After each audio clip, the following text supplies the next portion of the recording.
자, 업무상 과실을 인정한 판례를 좀 보도록 합니다. 자, 1번 판례 보시게 되면, 자, 태반 조기 박리에 대한 대응 조치로서 응급 제왕 절개 수술을 할 때, 자, 응급 동그라미 치시고, 빨간색으로 동그라미를 치시고, 자, 응급 제왕 절개 수술을 할 때는요, 미리 혈액을 준비해야 할 의무가 있는데 그 준비하지 못했다고 한다면 그 부분에 업무상 과실이 있다는 판례가 됩니다. 자, 뒤에 판례가 나올 텐데요. 응급이 없는 단순 제왕절개 수술일 때는 그렇게 할 필요가 없습니다. 그렇지만 응급 제왕절개 수술일 때는 미리 혈액을 준비할 의무가 있다는 것이 판례입니다. 자, 다음 호텔 사장이나 영상과장인 피고인들이 오보가 잦다는 이유로 영업상 미관을 해친다는 이유로 옥상 계단으로 향하는 그 통로를 고리를 끼워서 출입을 하지 못하게 한 거예요. 근데 그 호텔에 심신미약자가 불질렀던 사건이죠. 그래서 이 투숙객들이 많이 죽거나 다쳤는데 그때 호텔 사장 등에게 있어서는 업무상 과실을 인정했다는 판례입니다. 그래서 피난구로서의 역할을 다하지 못하게 하였다. 여기 동그라미 치시고. 자, 다음 판례 보죠. 자, 정신질환자죠. 정신질환자가 유리창문을 발로 걷어찼는데 그 유리창이 창틀에서 떨어져 나갔다는 겁니다. 그리고 이 정신질환자가 투신해서 사망했던 사건인데요. 이때 이 병원 관리자인데요. 피고인들이 이 병원 관리자들에게 유리창이 떨어져 나가지 않도록 해야 할 유지, 보수, 관리 책임이 있는데 그 유지, 보수, 관리 책임을 다하지 못했기 때문에 과실이 있다는 판례입니다. 만약에 유지, 보수, 관리를 철저히 했었더라면 한번 발로 걷어찼다고 해서 유리창이 떨어져 나가지는 않을 거겠죠. 그렇기 때문에 이 부분은 과실이 있다는 겁니다. 창틀에서 떨어져 나갔다. 이거 동그라미 펴볼까요? 즉 한 번 찼다고 해서 떨어져 나가서는 안 되는 것이고 떨어져 나갔다 손 치더라도 이중창, 3중창을 해야 하기 때문에 이 정신병원이기 때문에 충분히 정신질환자라고 하면 이러한 과격한 행동을 하는 수도 있기 때문에 평상시에 이중창, 3중창을 해야 하는데 그렇게 다 하지 못했기 때문에 관리자들에게 있어서 업무상 과실을 인정했다는 판례입니다. 자, 출생 후 열흘이 지났습니다. 근데 잦은 설사를 합니다. 그래서 이상 증세를 보이게 되죠. 그랬을 때는 어떻게 됩니까? 의사나 한의사 등의 진찰을 받도록 해야 하겠죠. 해야 하는데 이 진찰을 받지 못했다는 거죠. 단순히 산모의 지시를 따랐다고 하는 것만으로는 능사가 아니라 지시뿐만 아니라 의사나 한의사의 진찰을 받도록 해야 하는데 진찰을 받지 못했기 때문에 업무상 과실이 있다는 판례입니다. 자, 그 다음 판례도 담당 의사의 지시에 따르지 아니했죠. 누가 지시에 따르지 않았어요? 간호사가. 이 간호사 갑과 을이 담당 의사를 우습게 알았습니다. 담당 의사가 왜냐하면 여기 밑에 그 사실관계가 2번 나올 텐데요. 여기 2번이 작년도 경찰 문제야. 작년도 2차 경찰 문제인데 보세요. 담당 의사가 뭐뭐 하라고 지시를 했습니다. 근데 이 담당 의사가 의사 경험이 몇 년 안 돼. 그러니까 그 새파랗게 젊은 애야. 그렇다 보니까 이 간호사 갑이라는 사람이 속으로는 그랬겠죠. 내가 이 병원에서 근무한 짬밥이 있는데 짬밥이 10몇 년이고 20몇 년인데 당신 같은 태병아리가 나한테 지시한다고 해서 내가 더 잘하는데 그쵸? 은근히 무시했다는 겁니다. 그래서 간호사 갑이 그럴 필요가 없다라고 집단을 생각했다는 거예요. 그래서 그럴 필요가 없다. 필요가 없다. 그게 바로 뭐다? 의사 지시에 따르지 않은 거죠. 결국 이해만 측정하였고 그 다음 또 간호사도 이 교대 근무사 을 역시 마찬가지로 간호사 갑이 그렇게 그러한 행동을 했고 또 역시 간호사 역시 마찬가지로 그 간호사 갑과 똑같이 그러한 행동을 했기 때문에 결국 뭡니까? 3시간 후에 사망했던 사건입니다. 그랬을 때 이 간호사 2명 갑과 을 모두 다 담당 의사의 지시에 따르지 아니하였다는 업무상 과실 책임을 지게 되는 것이죠. 그래서 업무상 과실을 인정했던 판례가 됩니다. 자, 됐고요. 자, 다음 포도당액을 적당히 주사해야 되는데 과다히 주사를 했죠. 빨간색으로 과다 동그라미. 여기 색깔 칠하지 않았네요. 쭉 올라가 보세요. 쭉 올라가서 다른 건 다 그렇다 치고 여기 응급이라고 하는 부분 색깔 칠하시고요. 나머지 쉽지? 나머지는 그냥 갈게요. 자, 7번 갑니다.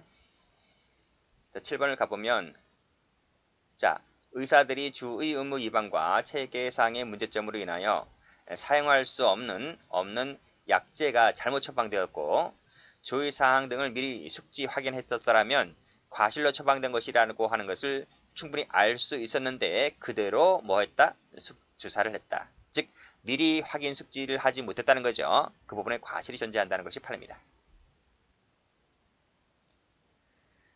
자, 제왕절개 수술을 시행함에 있어서 출혈 여부 관찰을 간호사에게 지시하였고 45분이 지났다는 거죠. 45분이 지나서 대량 출혈이 있다는 것을 확인하였고 그때 비로소 전원 조치를 했다는 겁니다. 그랬을 때 보다 빨리 적절하게 조치를 취해야 됐고 빨리 옮겼어야 됐는데 45분이 지나도록 뭐 했냐는 겁니다. 이 부분에 과실이 있다는 거죠. 여기도 전원 지체 등의 과실이 존재하죠. 전원을 지체했다는 겁니다. 지체 동그라미 치시고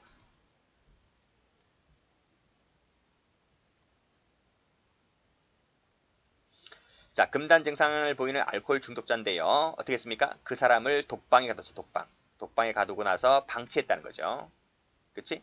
이러한 알코올 중독자는 수시로 관찰하고 CCTV 등을 관찰해서 어떠한 조치를 취함에도 불구하고 방치하고 말았다라고 했을 때 업무상 과실을 인정했던 판례입니다. 자, 운전자가 단속 중인 경찰관의 정지신을 무시했다는 거죠.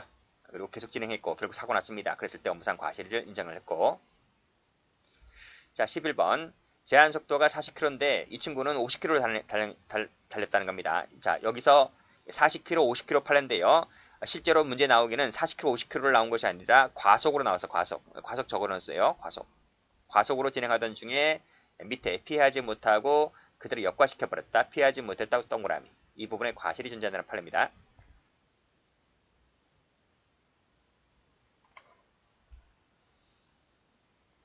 자, 다음 12번은 출제가 잘 되는 판례예요. 자, 화물차를 주차했다는 거죠. 주차라는 말은 운행 중이 아닙니다. 운행이 아니기 때문에 교특법, 교통 여기 나와 있지. 교통사고 처리 특례법, 교특법이 적용되질 않아요. 이 교특법이라고 하는 것은 운행 중일 때, 운행 중 사고 났을 때 적용되는 것이지 운행 중이 아닐 때는 이 법이 적용되지 않고 일반 형법이 적용되는 것입니다. 자, 토마토 상자를 운반하던 중에 상자 일부가 떨어집니다. 일부가 떨어져 나간다. 주임을 다하지 못했다는 거지. 주임을 제대로 했었더라면 상자가 떨어질 일이 없잖아요. 그래서 지나가던 사람이 다쳤다라고 했을 때 업무상 과실. 그렇죠? 업무상 과실. 즉 무슨 말이야?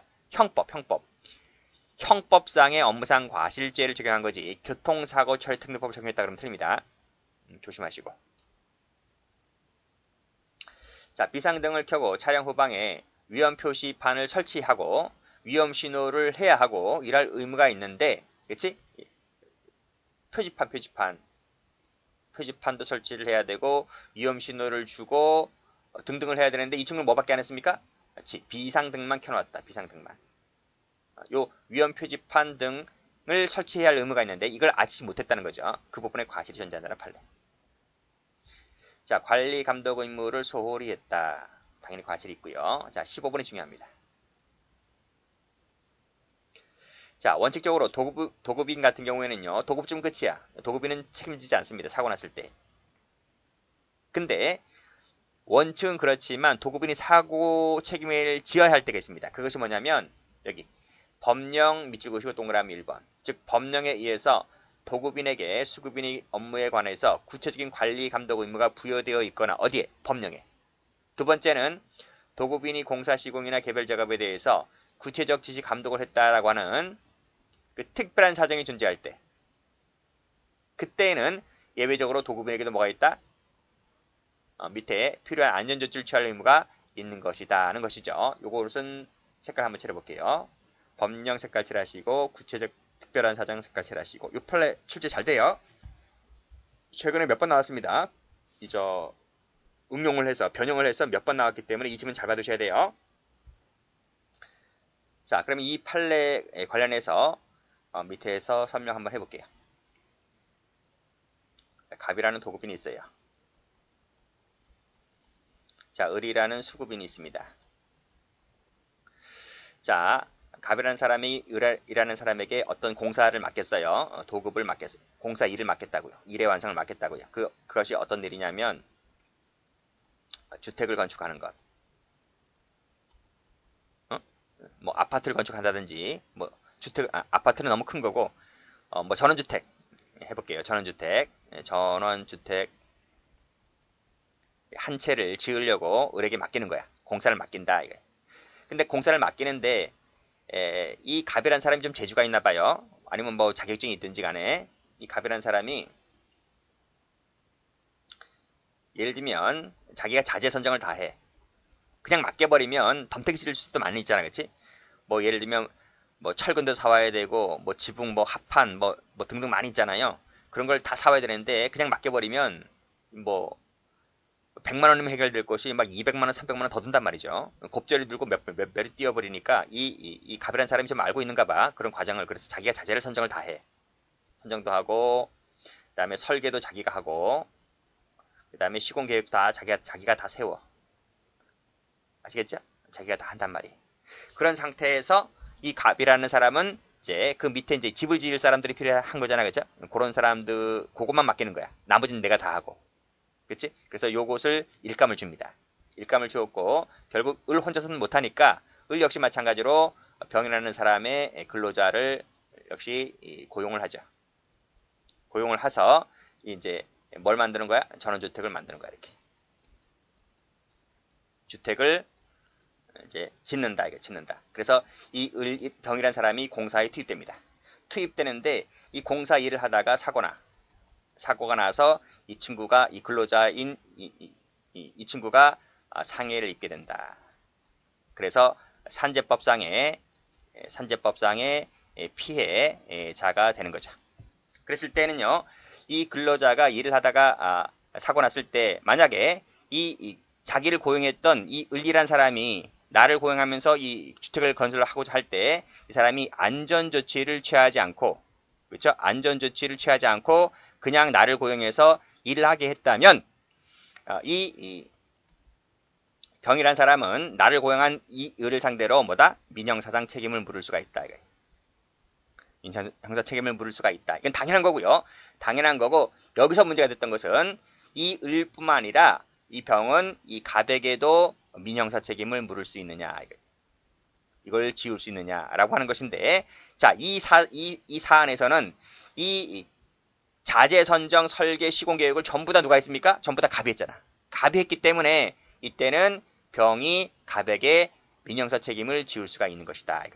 그래서 올라가 보시게 되면 여기 법령에 의해서 도급인에게 수급인 업무에 관련된 구체적인 관리 감독 의무가 부여되어 있거나 또 구체적인 지시 감독했다는 특별한 사정이 부여되어 있을 때에는 자, 즉 이 사람이 공사 자재만 주고 네가 알아서 해라 이렇게 하겠습니까? 맨날 와요.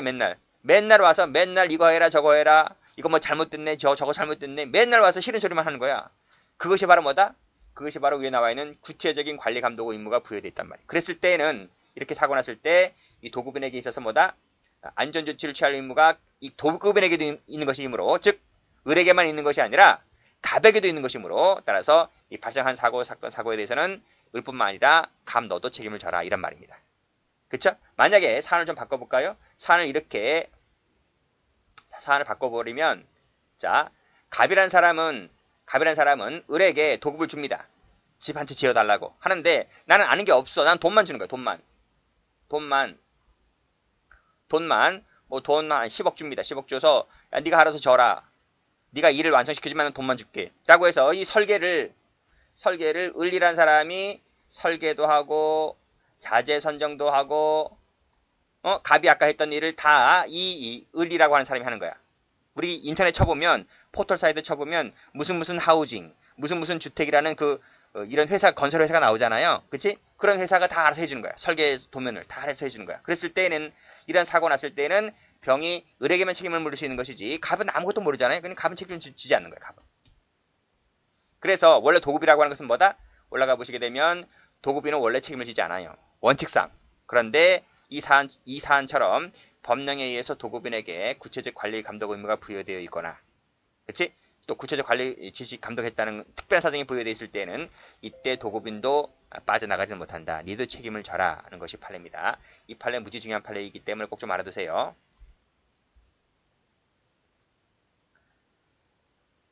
자, 다음 판례 보시게 되면 자, 골프장 얘기입니다. 확인도 하지 아니한 채 그냥 출발했다는 거죠. 그래서 사고 났을 때 당연히 업무상 과실이고요. 자, 매우 부적법한 폴리에스터 끈을 사용하였는데 역시 과실로 철판 쏠림 현상이 발생하였고 그 자재가 떨어졌다는 거죠. 그랬을 때 업무상 과실 책임을 인정을 했고 역시 토사 등을 부근 자전거 도로에 떨어지게 했다는 거죠. 이 토사가 왜 자전거 도로에 떨어지지? 그치? 이 부분에 과실이 존재한다는 것입니다. 자, 됐습니다. 나머지 거 보죠. 자, 여기 아까 말씀드렸지. 제왕절개 수술일 때 파란색입니다. 응급이란 말 안 들어가죠. 그냥 단순 제왕절개 수술일 때는 미리 혈액을 준비할 필요가 없습니다. 그래서 과실 책임을 지지 않는다는 얘기죠. 여기도 제왕이 나와 있고요. 이곳은 다른 색깔 하세요.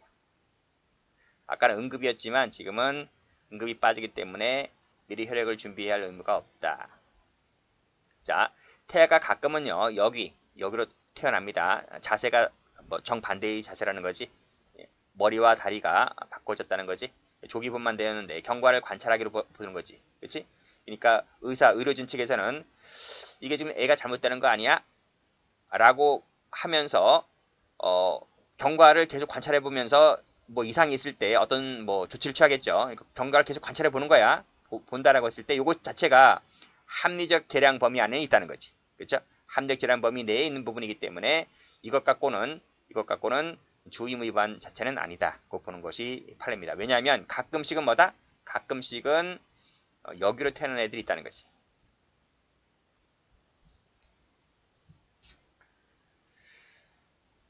자, 다음. 이 판례는 뭐 옛날에 많이 나왔던 거죠.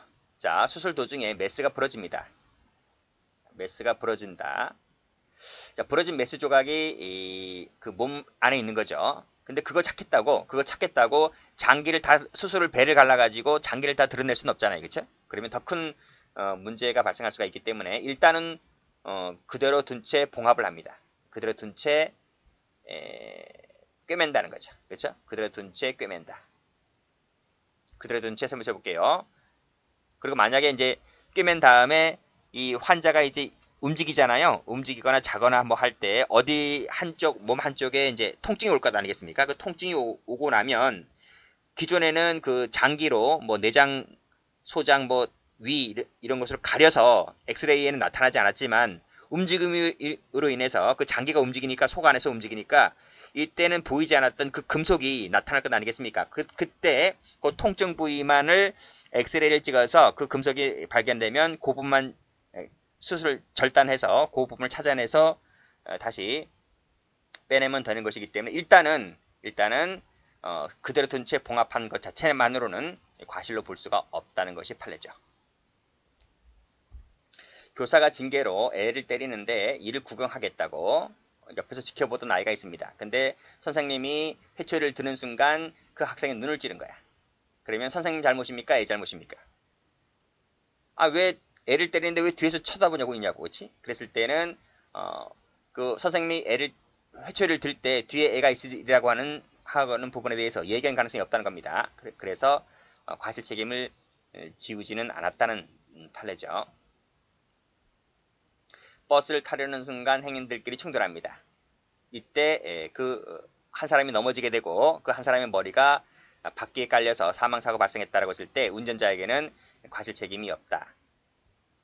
여기까지 얘기하는 가능성이 없기 때문에요. 그 다음도 마찬가지죠. 4살 난 아이가 공 줍겠다고 바퀴 밑으로 들어가게 되는 겁니다. 그랬을 때 그 아이가 이 차량 바퀴에 깔려서 사망했다라고 했을 때 역시 운전자에게도 마찬가지로 주의무, 예견 가능성 이런 부분이 탈락되어서 업무상 과실 책임을 부정했다는 사건이 되는 거죠. 갑자기 아이가 공 찾으려고 들어간다는 점에 대해 것까지 예상할 수 있나요? 없다는 거죠. 그렇게 보시면 돼요. 그래서 여기 5번이라든지 6번, 7번 전부 다 그런 판례들입니다. 자, 통상적으로 버스를 출발하던 중에 갑자기 손님이 뒤늦게 버스 뒤편 좌석에서 일어나오다가 버스가 출발하니까 균형을 잃고 넘어졌다는 거죠. 다쳤는데 이 다친 이 승객이 버스 회사를 상대로 이제 고소했던 사건입니다. 그랬을 때, 야, 그건 네 잘못이지. 네 잘못이지. 운전자가 뭔 잘못이 있느냐라는 거죠. 뒤늦게 일어났다. 뒤늦게 일어난 부분. 뭘 잡고 걸어와야 되는데, 잡고 걸어오지 않았고, 버스가 움직이니까 균형을 잃어서 넘어졌다고 했을 때 운전자에게 과실 책임을 지우지 않았다는 사건입니다. 자, 덤프트럭 운전자가 이제 물건을 내릴 것 아니겠습니까? 흙덩이를 내리거나 뭐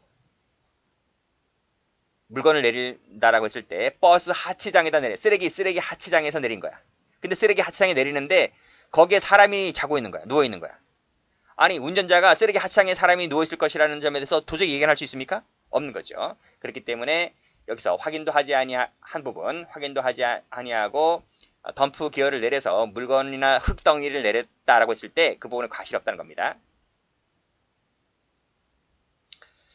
자, 초등학생을 대상으로 바둑교실을 운영해 왔는데, 그러면 통학생 그 승합차 버스가 운행을 할 것 아니겠습니까? 운행을 할 때 이 원장, 이 바둑교실 원장은 운전자에게 평상시에 특별한 주의를 당부를 했어요. 당부를 하고, 그리고 애들이 문 타고 내릴 때에는 애들이 스스로 문을 하게끔 하지 말고 당신이 좀 내려줘라. 당신이 문을 열고 당신이 애들을 승하차 시켜라. 이렇게 평상시 지시를 해왔다면 이 학원 원장으로서는 할 도리 다 했다는 거죠. 그렇기 때문에 평상시에 이런 주의를 했고 이러한 지시를 했다라고 했을 때에는 설령 사고가 났을 때 피고인은 원장은 책임지지 않고 운전자만 과실 책임을 진다는 판입니다. 여기도 현장 소장이 어떻게 했습니까? 뭐뭐 할 것을 뭐뭐 하지 말 것을 지시를 했잖아요. 그러면 할 도리는 다 했다는 거예요. 근데 그 밑에 있던 일하는 사람이 그 지시를 무시하고 단독 행동을 했기 때문에 그때는 당신만 책임지는 것이지 그 상위자인 작업반장에게는 책임지지 않는다는 판입니다.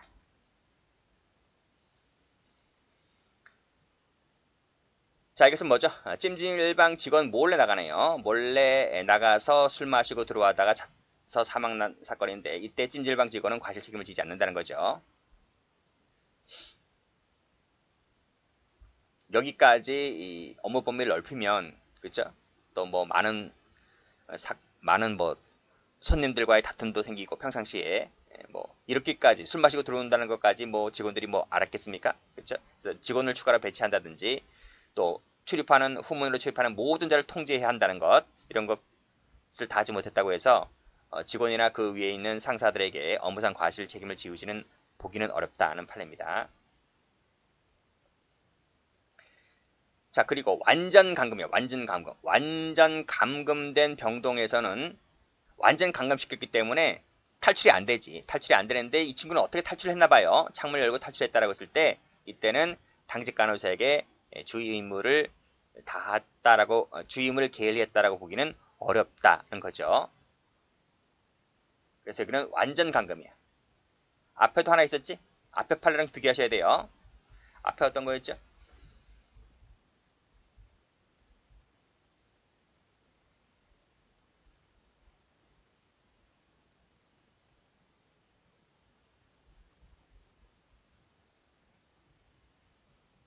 이거지. 그쵸? 이거는 완전 감금이 아닙니다. 이 판례는. 그치? 발로 한번 찼다고 해서 유리창이 떨어져 나간다는 것이 나간다고 했을 때 그 유지 보수 임무를 다 하지 못했다는 거죠. 이중창도 안 했고. 그러니까 완전 감금 병동이 아닌 것이고 완전 감금 병동일 때는 그런 조치를 다 했다는 거예요. 다 했음에도 불구하고 나갔다는 거지. 그래서 완전 감금 병동이냐 아니냐 이것을 갖고 구별해 두시면 돼요.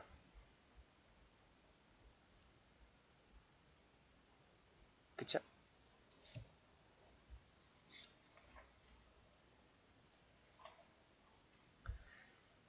자, 다음 판례 보면 요 14번도 잘 나오는데 라바콘 3개를 설치했죠. 그리고 한 명도 배치를 했고 그럼 할 도리 다 했다는 겁니다. 뭐 사고 난 건 어쩔 수 없는 거죠. 그래서 주의무를 다 했다. 과실 책임을 인정하지 않았다는 판례입니다. 자, 대형 사고를 피하기 위하여 버스 인도턱을 넘었다는 거죠. 이건 뭐야? 긴급 피난의 일종으로 볼 수가 있는 거죠. 그래서 과실이 없다. 무죄가 되었던 사건입니다. 자, 의사는 수술을 할 때 적절하다고 판단되는 진료 방법을 선택할 그 재량이 있지, 그죠? 재량이 있지. 그렇기 때문에 합리적인 범위를 벗어나지만 않았다면 그중 어느 하나를 했다고 해서 이것이 과실이 있다라고는 볼 수가 없는 것이죠. 그렇죠? 요 지문 자체가 한번 나온 적이 있습니다. 요 지문 자체를 좀 봐두시면 돼요. 그 사례가 바로 2번이죠. 그렇죠? 자, 소아외과 의사가 5살 된 아이 백혈병 환자인데 항암 치료를 하기 위해서 쇄골하, 즉 이 목 밑에 있는 쇄골 있죠, 쇄골. 쇄골 밑에 이 튜브를 삽입하는 수술을 하는데요. 그 튜브를 삽입하는 수술을 할 때 길이 나야 돼, 길. 이 튜브가 쑥쑥쑥 들어가야 되잖아요. 그러면 길목이 형성돼야 되는데 그 길목 찾기가 쉽지 않단 말이죠. 그쵸?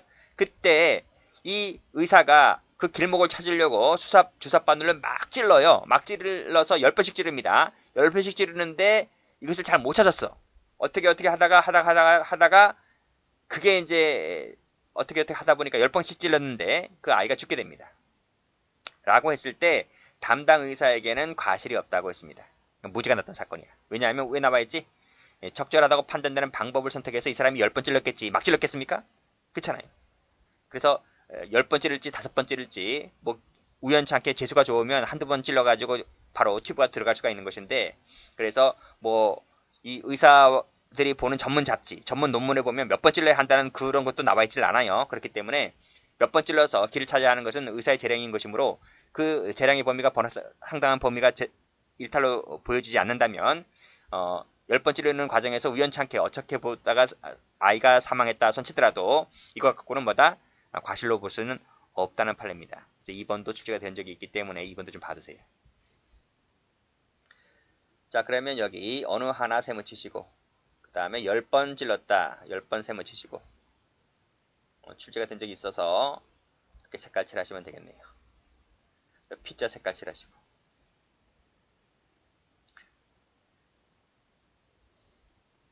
자, 다음. 자, 이거 도급이죠? 도급입니다.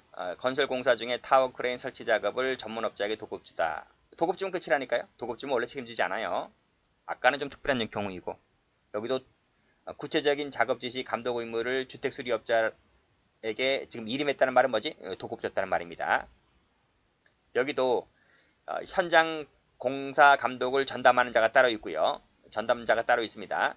그리고 사장은 전담자 따로 있기 때문에 그와 같은 감독을 하지 않게 되어 있었다고 한다면 역할 분담이 되어 있기 때문에 이때 사장은 책임지지 않습니다. 왜? 전담자가 따로 있기 때문에. 여기도 마찬가지입니다. 대표이사가 따로 있습니다. 그 밑에 상무, 지배인, 관리부장, 영업부장 다 따로 있습니다. 또 소방법상에 방화관리자가 선정되어 있습니다. 그럼 회장이 할 일이 있나? 회장이 할 일이 없다는 거지. 그쵸? 뭐 회장이 이런 것까지 합니까? 그러면 내가 직접 하면 되는 거지. 이 사람들을 왜 고용을 해? 그치? 자, 그래서 이 도급 관련된 거.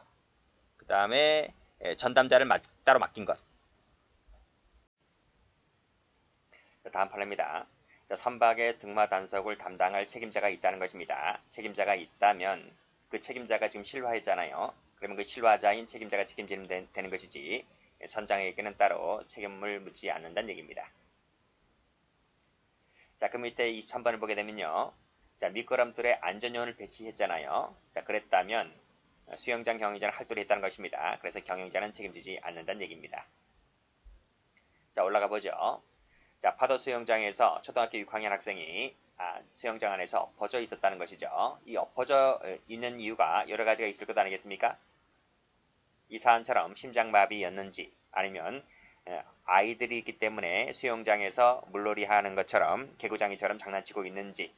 그래서 뒤늦게 이 안전관리 요원이 뒤늦게 발견했는데 호송하던 도중에 사망하게 됩니다. 그런데 이 사망 원인이 구체적으로 밝히지 않았습니다. 밝히지 아니하였다면 그 모든 책임을 안전요원이 독박 쓸 필요는 없겠죠. 그래서 이 수영장 안전요원과 수영장 관리 책임자에게는 과실 책임을 지우지 못한다는 내용의 판례입니다. 출제 많이 됐습니다. 다음 판례 보면 최신 판례인데요. 자, 의사인 피고인이 수술실에서 수술했습니다. 그리고 나서 간호사에게 환자의 감시를 맡기고 잠시 이탈했습니다. 감시를 맡겠다는 것이죠. 그 이탈했는데 그 이탈한 순간 이 환자한테 문제가 발생하게 된 것입니다. 그래서 간호사가 호출했는데 뒤늦게 왔습니다.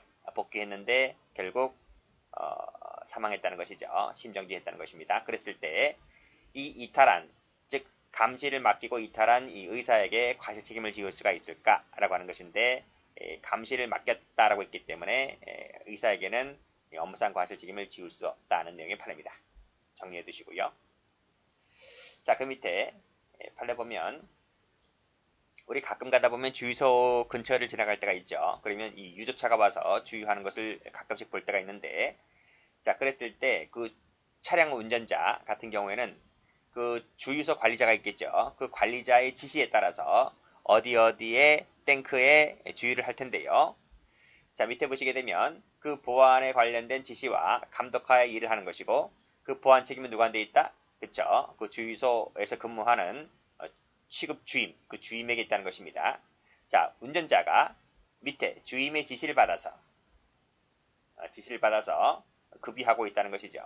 그래서 근데 그 갑자기 그 호스가 빠지는 바람에 화재가 발생했다고 했을 때, 설령 운전자가 밑에 탱크 주입구 부분을 이탈하였음을 보고서도 다른 일을 보고 있었다고 하여더라도, 그렇죠? 유조차 운전석에 앉아서 다른 일을 보고 있었다 할지라도 그 관리 책임은 누구한테 있다? 그 유효물 취급 주임에게 있는 것이기 때문에 설령 운전자가 다른 일을 하고 있었다 할지라도 이 화재 발생에 대해서는 책임지지 않는다. 즉 운전자는 책임지지 않는다는 내용의 판례입니다. 뭐 중과실은 다 아시죠? 우리 청론 시간에 배웠던 중과실 관련된 내용입니다. 그래서 주의무가 정도가 위반의 정도가 현저한다 했을 때 조금이라도 주의만 했었다고 한다면 사고를 미연에 방지할 수 있었는데 그러한 주의를 다하지 못했기 때문에 되는 것이 중과실이다. 중과실인지 아닌지는 사회 통념을 놓고 판단하겠다는 내용이고, 이 판례만 다 청년 시간에 본 겁니다. 노인이라든지 그 다음에 여자 어린아이들이라든지 상당히 연약하죠. 그렇죠?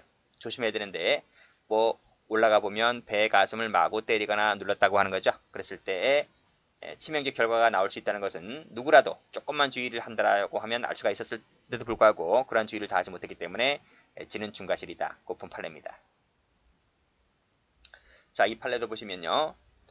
자, 피고인이 관리하던 주차장 출입 근무주 하다에 금이가 있습니다.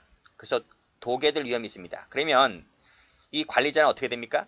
관리자는 소유자에게 그 하자 보수를 요청을 해야 돼요. 여기에 그쳐서만 되는 것이 아니라 임시적이라도 어떤 받침대를 세우는 등의 조치를 취해야 됩니다. 그리고 또 주변에 있는 사람이라든지 자동차의 근접을 막는 등의 조치를 취해야 됩니다.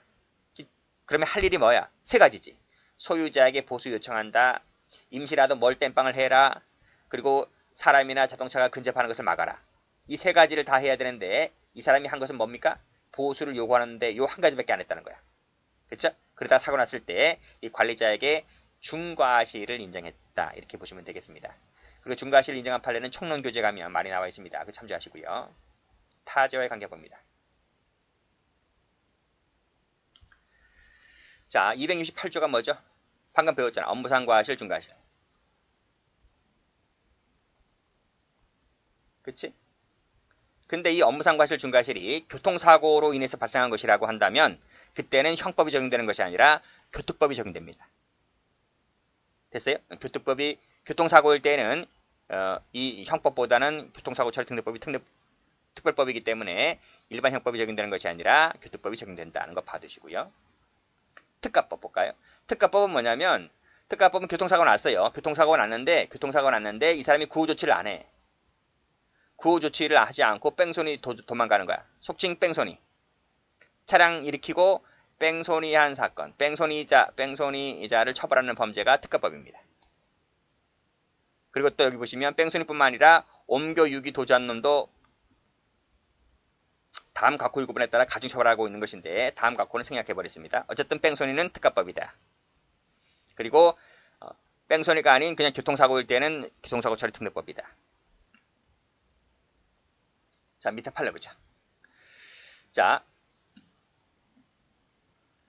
여기 교통사고지. 교통사고는 교통법이라 했는데 그 교통사고가 음주야, 음주. 음주로 난 사고야. 그리고 음주로 난 사고인데 이게 특가법이라고 하면 음주뺑소니지. 그치? 특가법이라고 했으니까 아, 음주뺑소니구나. 그치? 그랬을 때는 이게 형법상의 업무상 과실치사상죄의 특례를 규정한 것이기 때문에 그때는 형법이 적용되는 것이 아니라 그 죄, 특가법. 이 특가법이 적용되는 겁니다. 적용되는 것이고 이때 별도로 교통사고 철특례법 위반죄는 적용되지가 않습니다. 이 특가법 일죄야. 자, 그런데 요 판례 별표 쳐볼까요? 요 판례 별표 쳐보세요. 요 두 가지 판례 비교해야 되는데요. 이것도 음주지. 음주지? 근데 가만히 보면 이 판례와 이 판례가 비슷할 것 같은데 여기는 뭐예요? 여기는 도로교통법이야. 이건 뭐야? 이건 교통법이고 이건 도로교통법이고 이건 뭔데? 이거는 도로에서 난 거. 이 도로에서 난 사고는 도로교통법이야. 근데요. 도로 CF 도로 이외의 지역에서 난 사고 발생한 사고의 경우에는 이 도로교통법이 적용되지 않습니다.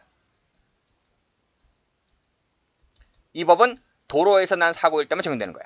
그러면 도로 이외의 지역에서 교통사고 날 수가 있고 그 지역에서 뺑소니를 할 수도 있는 거잖아요. 그때는 도로교통법이 적용되지 않잖아요. 그치? 따라서 이 음주로 인한 특가법과 도로교통법은 보호 영역과 입법 취지 이런 것이 다 달라. 별개야 완전. 그래서